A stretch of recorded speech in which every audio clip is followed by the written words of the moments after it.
Tout d'abord, permettez-moi de remercier le président Goïta, président de la transition du Mali, pour l'accueil chaleureux dont nous avons été l'objet depuis notre arrivée à Bamako. Et vous savez tous les liens historiques, les relations historiques qui existent si heureusement entre nos deux pays frères, le Ghana et le Mali. Et je voudrais aussi saisir cette occasion, toujours pour remercier le président Goïta, président de la transition du Mali, pour avoir en son temps délégué chez le Premier ministre du Mali, chef du gouvernement, de le représenter à notre investiture à Accra et aussi de lui envoyer en tant qu'envoyé spécial auprès de nous-mêmes au Ghana en vue d'échanger de justement ces très bonnes relations qui existent entre les deux pays. Et ceci a été positivement ressenti par les populations ghanéennes, par le peuple ghanéen. Et justement, je choisis donc ce moment précis pour vraiment vous le remercier vivement donc de ce geste qu'il a fait en l'égard donc du Ghana. Donc au-delà de ces remerciements, justement, ça a été pour nous, le président Goïta et moi-même, une opportunité donc de revisiter ces liens donc commerciaux qui existent déjà depuis de très longues dates entre les deux pays. Et comme vous le savez, il existe une forte communauté de Maliens au Ghana, de Maliens qui ont la double nationalité, qui sont aujourd'hui citoyens ghanéens, mais qui participent non seulement à la vie économique du Ghana, mais aussi à la vie économique du Mali. Donc, c'était une opportunité pour nous d'échanger sur ces liens donc de commerce et d'économie qui existent entre les deux pays. Comme vous le savez, il y a eu toujours des mouvements de population et des biens entre nos pays. Et donc, c'est une opportunité qui nous a été donnée justement de renforcer ces échanges commerciaux donc qui datent de très longtemps, qui existent entre les deux pays.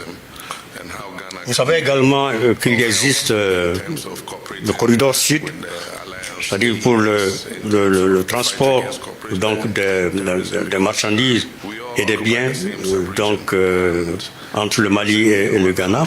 Et ce corridor-là permet justement au Mali, aux opérateurs économiques maliens, d'utiliser les ports, les installations portières du Ghana et aussi permettre aux opérateurs économiques ghanéens d'envoyer des produits vers le Mali en prenant ce corridor-là jusqu'au Ghana. Donc nous avons échangé sur cela également afin de voir dans quelle mesure nous pouvons donc faciliter donc le transit donc de marchandises et de biens entre nos deux pays à travers donc ce corridor-là.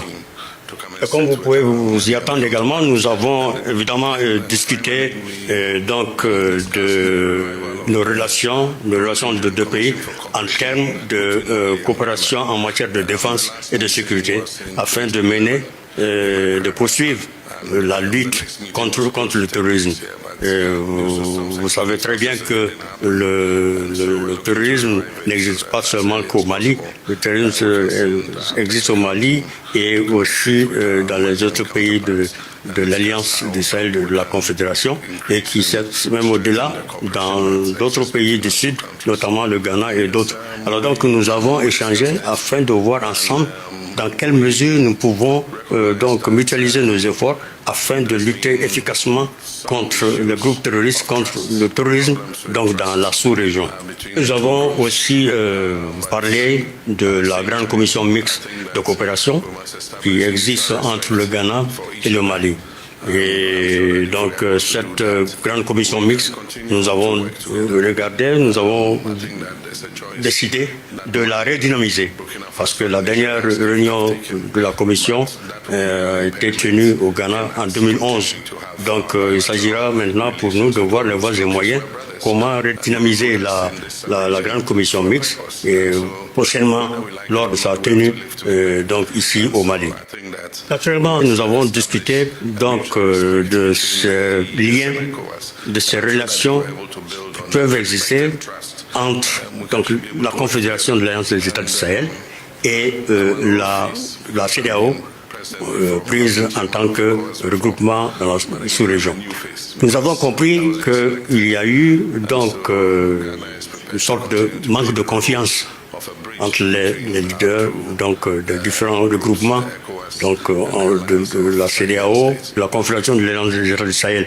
Mais je pense que ce manque de confiance doit donc être corrigé et afin qu'il puisse y avoir le respect mutuel entre donc le leadership donc de chacun de ces regroupements au niveau de la sous-région.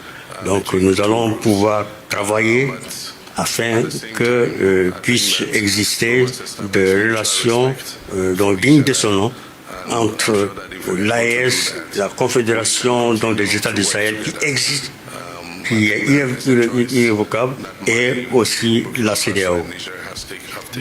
Si vous considérez ainsi, je peux dire que je suis un ancien, parce que j'ai été, en son temps, j'ai été déjà président en exercice de la CEDEAO, et je peux dire également que je suis nouveau, parce que je viens d'être élu président donc, de la République du Ghana.